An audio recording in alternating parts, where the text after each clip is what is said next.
पालकमंत्री पदावरून सुरू असलेलं महायुतीतलं नाराजी नाट्य काही संपायचं नाव घेत नाहीये।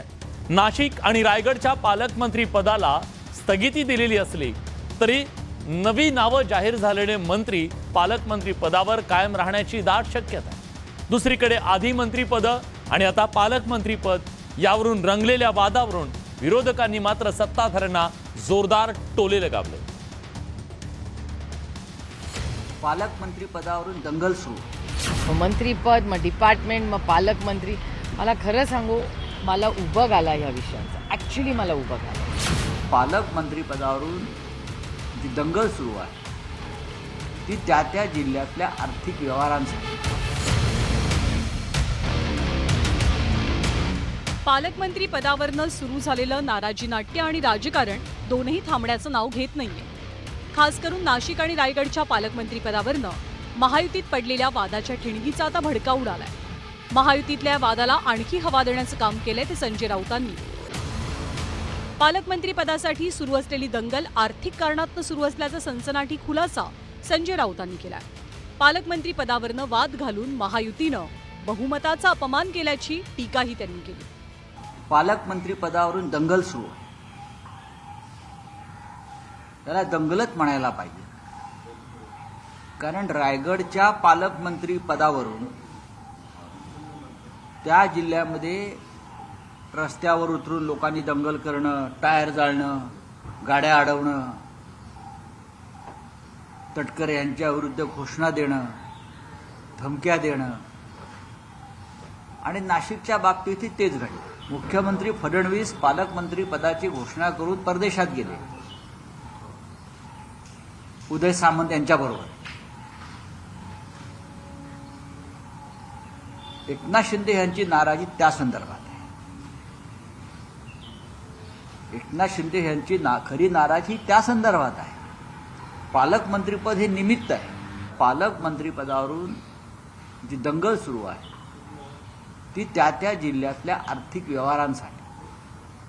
नाशिकमध्ये कुंभमेळ्याचं फार मोठं बजेट आहे, म्हणून कोणाला तरी नाशिकचं पालकमंत्रीपद हवं आहे। रायगड जिल्ह्यामधले व्यवहार सगळ्यांना माहिती आहेत, सदन जिल्हा आहे, अनेक बाबतीत उद्योग आहेत, इंडस्ट्री आहे, त्यांना छळून जास्तीत जास्त खंडण्या कशा गोळा करता येतील असा एक तिकडे हिशोब नेहमी असतो।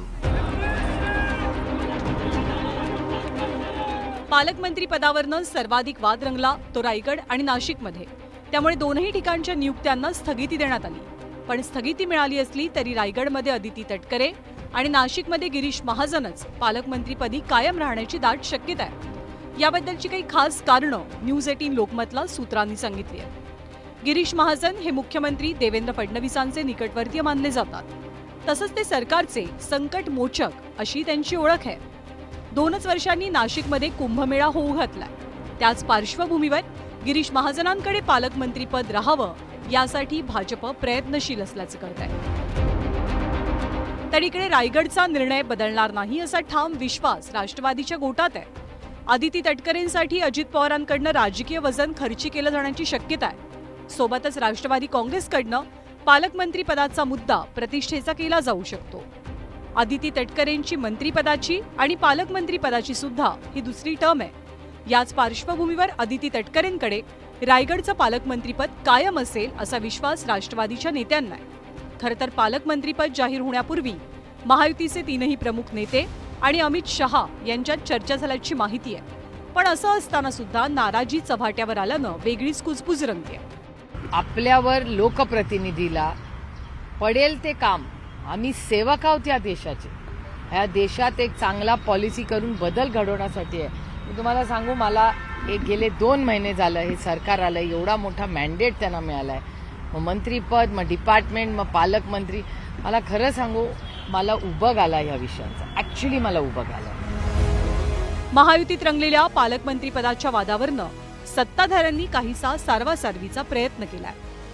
पण मला खात्री आणि विश्वास आहे सन्माननीय मुख्यमंत्री महोदय आणि दोन्ही उपमुख्यमंत्री हे याबाबत अतिशय सकारात्मक निर्णय घेऊन आदितीताईंनाच त्यांनी केलेल्या कामाचा सन्मान करण्यासाठी पालकमंत्रीपद दिले. महायुतीचा महत्वाचा भाग असणारे एकनाथ शिंदे व त्यांचा पक्ष आहे.